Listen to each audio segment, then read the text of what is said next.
Hello, I'm Emily. I want to tell you about my life, how it all started so perfectly and then turned into something I never expected. I married Tom, a laid-back guy who ran a small Italian restaurant that his father left him. We lived in a cozy house that my grandma left me when she passed away. It was in this house we started our little family with our son, Jack. In the early days, Tom and I would sit on our back porch after Jack had gone to bed, talking about everything we wanted to do. "We'll save up, buy a big house, maybe have another kid," Tom would say, always with a beer in his hand. "Yeah, and Jack's going to have the best education we can afford. Maybe he'll go to college without needing to worry about student loans," I'd add, thinking about how my own student loans had been a burden for years. Things were good, simple, and happy. But as years passed, while I climbed up the ladder at work, Tom seemed content with just getting by with the restaurant. It didn't grow, it just stayed the same, cozy, but barely making enough. One evening, while we were cleaning up after dinner, I tried to talk to him about it. "Tom, have you thought about maybe expanding the menu or doing some renovations to attract more customers?" Tom shrugged, scrubbing a plate a bit too hard. Why fix what isn't broken? We're doing fine." "But we could be doing better, Tom. Don't you want to grow the business?" I pressed, drying my hands on a towel. Tom set the plate down with a clatter, frustration clear on his face. "Why are you always pushing? Can't you just be happy with what we have? I'm tired of you always wanting more." His words stung, but I let it go for the moment. However, it wasn't just the restaurant that was the problem. As I became the main breadwinner, the tension grew. Tom spent more days at the restaurant, not really working, just escaping the house, and often he'd end up at his mother Susan's place when we argued. One particularly rough day, I decided to confront him about his frequent escapes to his mom's. "You ran off to your mom's again last night? Tom, when you're there, who do you think handles everything here?" He rolled his eyes, tossing his keys on the table. "Oh, come off it, Em. Mom understands me. Plus, she doesn't nag me about money or working more." That hurt, especially since I had been the one covering for his lack of income, even sending $700 to Susan every month to help her out. It was getting harder to keep up with all the bills and expenses. Later that week, I was on the phone with Susan, trying to explain the situation. "Susan, I'm doing what I can, but Tom needs to step up. We're struggling here." Instead of understanding, Susan lashed out. "Emily, you're his wife. It's your job to support him, not push him around. You're always after my boy to change. Can't you see you're the problem?" Her words were harsh, and I felt a wave of anger wash over me. "I am supporting him, Susan. More than you know. I send you money every month, remember? How can you call me the problem? You're a gold digger, that's what you are, always counting every penny," she shot back, before hanging up. As the night fell, I watched Tom retreat to the couch, beer in hand, lost in his phone, while I put Jack to bed, the weight of my conversation with his mother heavy on my shoulders. Life at home got tougher when Tom's restaurant hit rock bottom. He had to let go of his staff one by one, till it was just him tossing pizzas in a quiet corner of town. Soon, even the pizza didn't pull enough folks in to keep the lights on. The day he shut down for good, he came home looking defeated but with an edge of defiance in his eyes. "You know, this isn't the end. It's just a bump," he said, trying to keep his voice steady as he took off his apron for the last time. I was sitting at the kitchen table, bills spread out like a deck of bad cards. "A bump? Tom, the restaurant's closed. We need another income, not tomorrow, but now." He bristled at that, his pride wounded. "I'll find something, but I'm not just going to take any job. I've got my standards. I was a business owner, And what does that mean now, Tom? We need real money, not standards," I shot back, frustration boiling over. He just shook his head, muttering about not being any desk jockey at some company. "I have a degree, Emily. I'm looking for a chief's position, nothing less." I couldn't believe his audacity. "Your business just tanked, and you think you can land at the top somewhere else just like that?" I snapped, unable to keep the edge out of my voice. He didn't reply, just stormed out, probably to his mother's. That's how it was now. When things got tough, Tom vanished. The weekend brought no peace, only his mother, Susan, barging in with her own set of demands. She came just as I was setting up lunch, her timing as impeccable as her nerve. "Emily, you need to talk to your bosses. Get Tom a good position at your place. He deserves it," she commanded, as if it were the most obvious solution. I laughed, despite myself. It was a harsh, short sound. "Susan, that's not how it works. I started at the bottom and worked my way up. They don't just hand out top jobs, because I say so." She narrowed her eyes, her lips thinning. "You just don't want him succeeding there.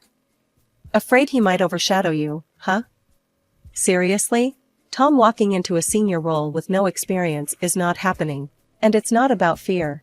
It's about reality, I explained, slicing the tension with every chop of the salad knife. Lunch went on with a chilly air swirling around us. Tom was quiet, picking at his food, probably stewing over his own bruised ego and his mother's words. Tom's days became a blur of nothingness. He'd lounge around, beer in hand, glued to his phone, while I juggled work, house chores, and caring for our son, Jack. Each evening I came home to find the house a mess and dinner nowhere on the horizon. "Tom, could you at least start dinner?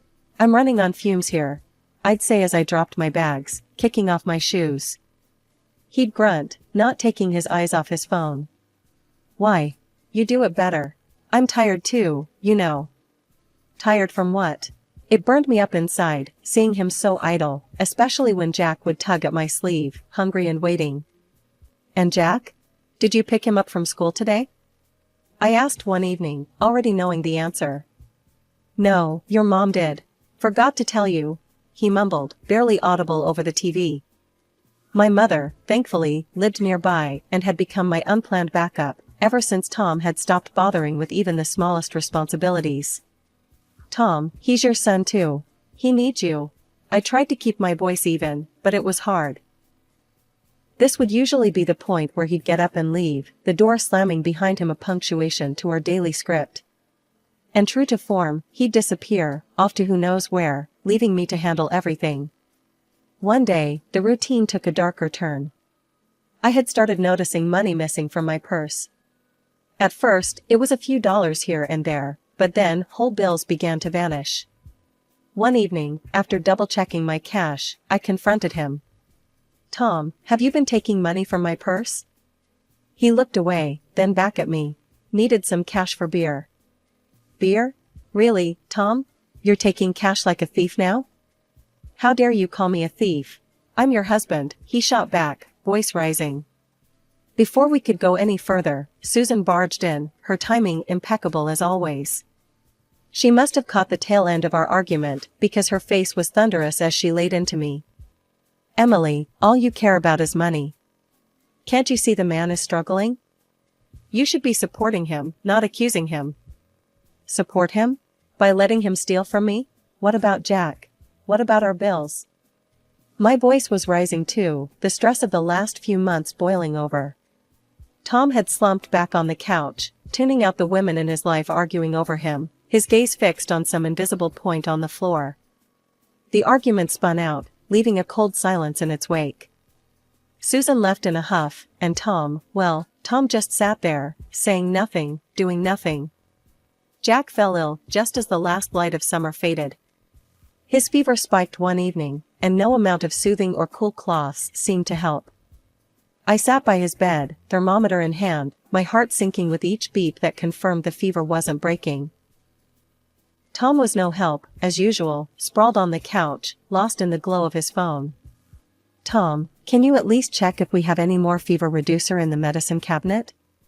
I called out, trying to keep my voice steady. He grunted something unintelligible and slowly hoisted himself up, but I knew I'd be faster. Jack was whimpering softly, his small hands clutching mine, and every second counted. I brushed a kiss on his forehead and hurried to the kitchen myself. The next morning, the doctor confirmed it was more serious than a simple cold. "He needs medication, and we should run some tests," Better to be safe, he advised, scribbling on his pad. Tests meant money. More money than what was left after all the bills and Tom's unchecked spending. I pulled up my banking app, heart hammering as I transferred the last of our savings for Jack's treatment, including the $700 usually reserved for Susan. It was the only option. No sooner had I made the decision, Susan stormed in, her face thunderous. Emily, where's my money? It's the first of the month, you know. I was repacking Jack's small backpack, ready for another trip to the doctor. Susan, I had to use that money for Jack. He's very sick, we need it for his tests and medication. Susan's eyes narrowed, her lips thinning into a harsh line. You expect me to believe you don't have money elsewhere? That was my money, Emily. I need it. I stepped back, holding up my hands, the protective mother in me rising fast. Jack comes first. He's a child, he's sick, and he needs his mother to take care of him. I'm not going to apologize for that. Well, I should have known you'd pull something like this. Keeping money from me for that boy. Susan spat the words out like they were poison. That stung, and my temper flared. That boy? Susan, that's your grandson. How can you be so cold? I don't need lessons from you, Emily. If you don't pay me by tomorrow, you'll regret it, she hissed, her face twisted in anger. The threat hung in the air, heavy and dark. But seeing Jack, so small and frail in the other room, gave me the strength I needed. Get out, Susan. Now. I won't have you threatening me in my own house, not today, not ever. Susan looked like she might say more, but the look in my eyes must have told her all she needed to know. She stormed out, slamming the door behind her, leaving a silence that rang in my ears. Tom dressed in silence and followed her out. I returned to Jack's side, my hands trembling as I smoothed back his hair. He looked up at me, his eyes trusting and filled with a pain that broke my heart. It's okay, baby. Mommy's here, I whispered, kissing his forehead, my decision cemented in my heart. The days blurred into a haze of hospital visits and restless nights. Tom's absence in the household was almost a silent relief, no arguments, no disdainful looks. But then, a week of uneasy quiet was shattered. I noticed it first on a mundane Thursday afternoon. Checking my bank app for the balance, my stomach dropped. Several large withdrawals had wiped out nearly everything we had left. Panic tightening in my chest, I scrolled through the transaction history, my heart racing, every withdrawal a stab of betrayal. Calling Tom was useless, he didn't pick up, hadn't picked up for days. With a heavy hand, I blocked the card, cutting off his plundering. It was only then, amidst the swirling chaos of my life, that I realized how deep Tom's selfishness ran. But nothing could have prepared me for what came next. Exactly 1 week after he vanished, Tom returned, not alone, but with Susan swaggering by his side. They found me in the living room, floor littered with Jack's toys and medical receipts. Emily, we have news, Tom announced, an unfamiliar smirk playing on his lips. I won the lottery. $10 million. And before you ask, no, you won't see a dime of it. I'm filing for divorce. The room spun. You what? Tom, you can't be serious. What about Jack? His mother laughed, a sound that sent shivers down my spine. Oh, Emily, always playing the saint. You've underestimated my son all these years. Now he's rich, and you're nothing. He'll find someone better, younger. Tom nodded, picking up a duffel bag by the door. Yeah, I'm moving out. To live with Mom. You'll manage on your own, won't you? You were so good at it. Susan put her arm around him, leading him to the door. Let's leave the gold digger to her mess. We have better places to be. As the door slammed shut, the finality of the situation crashed down on me. Betrayal, abandonment, theft, Tom had left me with nothing but challenges and heartache. But as the initial shock waned, a fiery resolve began to build within me. They thought they could crush me, leave me broken and destitute? No, I wouldn't let this stand. I called my lawyer, my voice firm. Tom used our money to buy that ticket. I want to contest the winnings. My lawyer was cautious, but supportive. "It's going to be a tough fight, Emily, but we'll give it everything we've got." As I hung up, the weight of the journey ahead settled on my shoulders. But there was a strength in me that had been forged in the fires of this betrayal. For myself, for Jack, I would fight. And this time, I wasn't just fighting for survival, I was fighting for justice. The days leading up to the court hearing were a whirlwind of preparation. My lawyer, Mr. Daniels, was meticulous. We gathered every piece of evidence, bank statements, financial records, everything that showed the flow of money from my account to sustain our household while Tom contributed nothing. "Emily, it's a solid case. The fact that he used your bank card to buy the lottery ticket is our ace," Mr. Daniels reassured me as we sat in his office surrounded by piles of paperwork. As the court date approached, tension simmered just below the surface of my daily routine. Then, 2 days before we were due in court, Tom and Susan showed up unannounced. I was in the kitchen, Jack playing at my feet, when I heard the familiar slam of the car door. They burst through the door, faces red with anger. "You're actually going through with this, Emily? You're suing your own husband?" Tom roared, his voice filling the small space. Susan was quick to chime in, her words sharp and venomous. "Greedy, that's what you are. Trying to take what doesn't belong to you." I stood my ground, feeling Jack press against my leg, seeking comfort. "It's not just Tom's money. He bought the ticket with our funds that I provided because he couldn't. You just can't stand to see me happy, can you? Always need to be in control, Emily." Tom's face was twisted in a sneer. "It's not about control, Tom. It's about what's fair. You walked out, remember? You and your mother laughed at me, said I'd be left with nothing." My voice was steady, fueled by the flicker of anger that had been ignited by their accusations.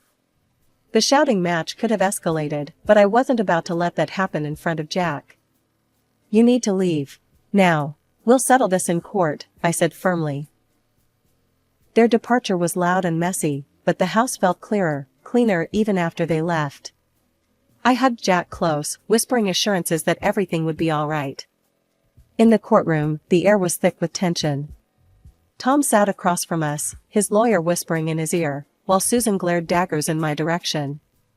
When Mr. Daniels presented the bank statements and financial records, I felt a small victory each time Tom's lawyer faltered in response.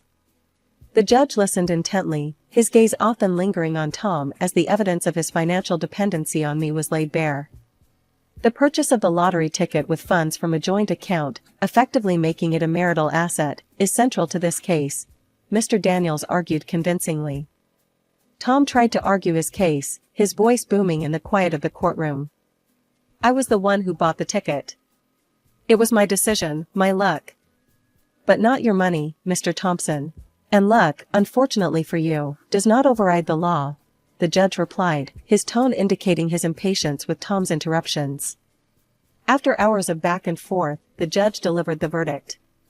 Considering the evidence presented, it is clear that Mr. Thompson was financially dependent on Mrs. Thompson during the period of the ticket purchase. The ticket, therefore, is considered a marital asset.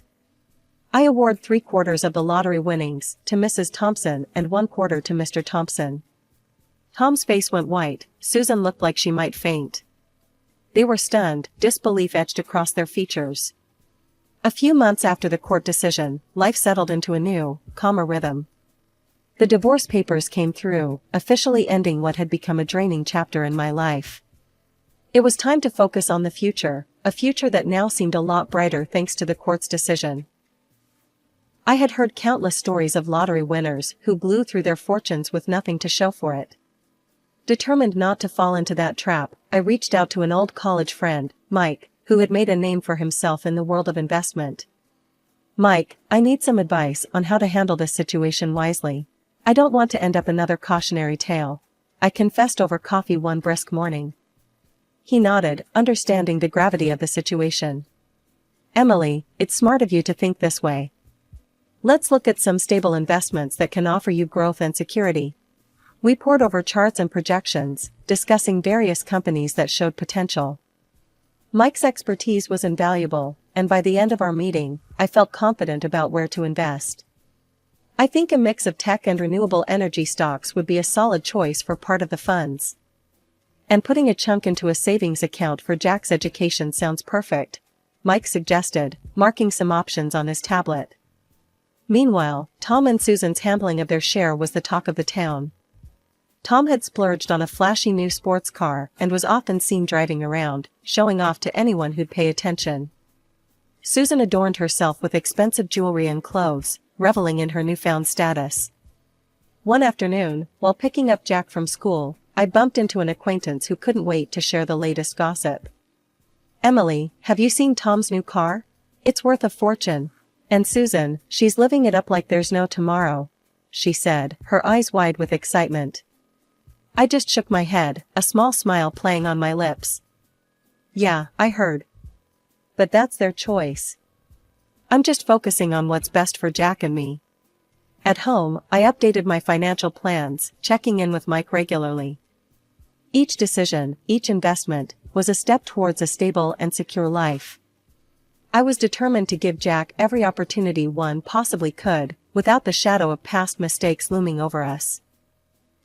"Mommy, when I grow up, can I go to college like you did?"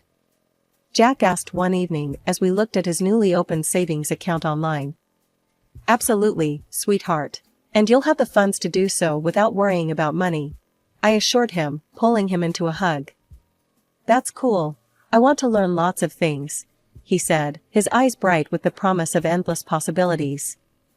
Gradually, life had normalized into a comfortable routine. Jack was thriving at school, and our investments were performing well.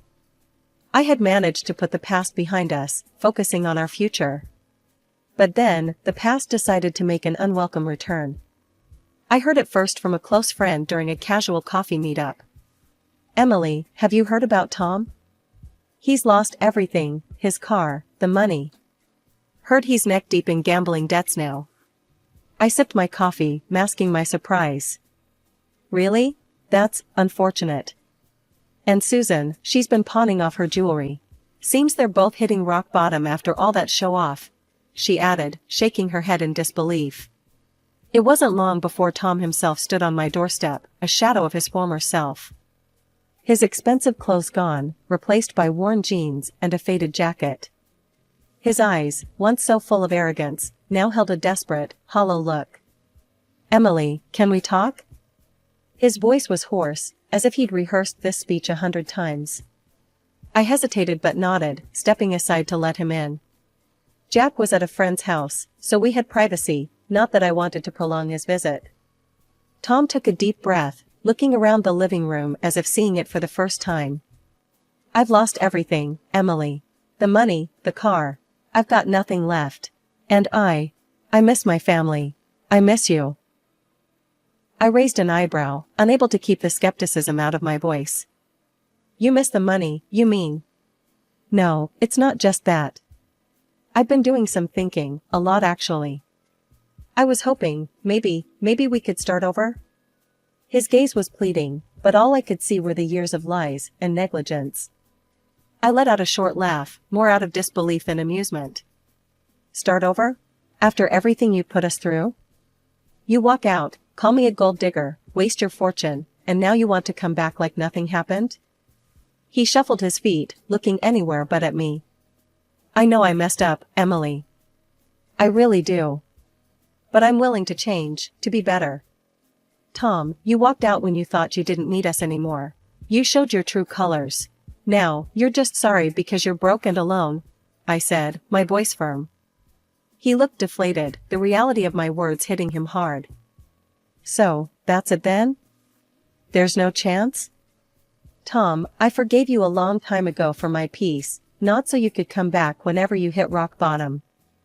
Jack and we're doing great, and I intend to keep it that way." With a heavy sigh, he turned and left, his shoulders slumped in defeat. I watched him go, feeling a chapter firmly closing behind him. As I picked up Jack later that day, his laughter filling the car, I knew beyond a doubt that no amount of lottery fortune could ever compare to the wealth we had in each other. Our journey hadn't been easy, but it was ours, and it was filled with real, priceless love.